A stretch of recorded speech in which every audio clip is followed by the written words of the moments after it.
നമസ്കാരം. മലയാളി വാർത്തയിലേക്ക് സ്വാഗതം. കേന്ദ്രമന്ത്രി സുരേഷ് ഗോപി തൃശൂരിനെ കുറിച്ച് നിർണായകമായ ചില പ്രസ്താവനകൾ നടത്തിയിരിക്കുകയാണ്. ഇരിങ്ങാലക്കുടയിൽ നടന്ന പൊതുപരിപാടിയിലാണ് അദ്ദേഹം ഇക്കാര്യങ്ങൾ പറഞ്ഞത്. പൊക്കിയെടുത്ത തൃശൂർ ഇനി താൻ നിലത്ത് വയ്ക്കില്ല എന്നാണ് സുരേഷ് ഗോപി പറഞ്ഞിരിക്കുന്നത്.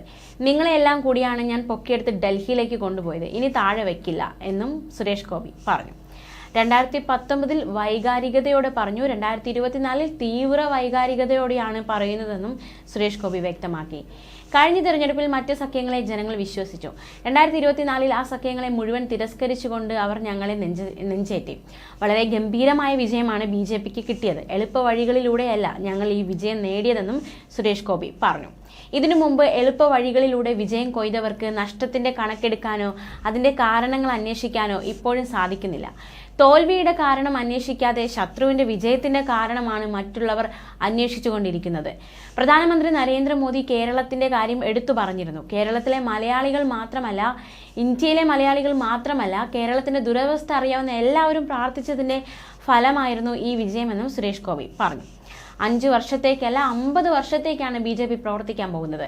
നമുക്ക് ഒന്നിച്ചു ചേർന്ന് നമ്മുടെ കേരളത്തെ മുന്നോട്ട് നയിക്കാമെന്നും സുരേഷ് ഗോപി തുറന്നടിച്ചു.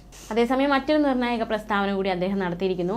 സിനിമാ നടൻ എന്ന നിലയിൽ മാത്രം ഉദ്ഘാടനങ്ങൾക്ക് വിളിച്ചാൽ മതിയെന്നും MP എന്ന നിലയിൽ തന്നെ കൊണ്ട് ഉദ്ഘാടനം ചെയ്യിക്കാമെന്ന് കരുതേണ്ടെന്നും പണം വാങ്ങിയേ ഉദ്ഘാടന ചടങ്ങിന് പോകുമെന്നും സുരേഷ് ഗോപി. ഏങ്ങണ്ടിയൂരിൽ ഗുരുവായൂർ മണ്ഡലം കമ്മിറ്റിയുടെ സ്വീകരണ യോഗത്തിൽ സംസാരിക്കുകയായിരുന്നു സുരേഷ് ഗോപി. ഈ വിധം കിട്ടുന്ന പണം സമൂഹ നന്മയ്ക്കായി ഉപയോഗിക്കുമെന്നും അദ്ദേഹം പറഞ്ഞു. താൻ ഇനിയും സിനിമ ചെയ്യും. സിനിമകളിലെ വരുമാനത്തിന്റെ 5 മുതൽ 8% നിർധനർക്കുള്ളതാണ്. അത് നൽകാനേ അവകാശമുള്ളൂ. കണക്കുകളൊക്കെ കൊടുക്കണ്ടേ? വ്യക്തികൾക്കല്ല, ജനങ്ങൾക്കും സമൂഹത്തിനും ഉപകാരപ്പെടുന്ന കാര്യങ്ങൾക്കായി പണം വിനിയോഗിക്കുമെന്നും സുരേഷ് ഗോപി വ്യക്തമാക്കി. MP ഉദ്ഘാടനത്തിന് പണം വാങ്ങുന്നു എന്നതിൽ ആക്രമണം വന്നേക്കാം. തൃശ്ശൂരിലെ ജനങ്ങളാണ് ഒരു ഉത്തരവാദിത്തം എന്നെ ഏൽപ്പിച്ചിരിക്കുന്നത്. മറ്റാരുടെ ഉപദേശം ആവശ്യമില്ല. കൃത്യമായി തന്നെ നിർവഹിച്ചിരിക്കും. അതിനുള്ള ചങ്കൂറ്റമുണ്ടെന്ന് നേരത്തെ തെളിയിച്ചതാണ്. ഒന്നും വെറുതെ പറഞ്ഞതല്ല. ഈശ്വരൻ അനുഗ്രഹിച്ചാൽ അതുക്കുമേലെ ചെയ്തിരിക്കുമെന്നും സുരേഷ് ഗോപി പറഞ്ഞു. ഉദ്ഘാടനത്തിന് തന്റെ സഹപ്രവർത്തകർ വാങ്ങുന്ന തരത്തിൽ യോഗ്യമായ ശമ്പളം വാങ്ങും. അതിൽ നിന്ന് നയാ പൈസ എടുക്കില്ല. എന്റെ ട്രസ്റ്റിലേക്ക് പോകും. നേരത്തെ സൂചിപ്പിച്ച കാര്യങ്ങൾക്കായി അത് ഉപയോഗിക്കുമെന്നും സുരേഷ് ഗോപി വ്യക്തമാക്കി. ന്യൂസ് ഡെസ്ക് മലയാളി വാർത്ത.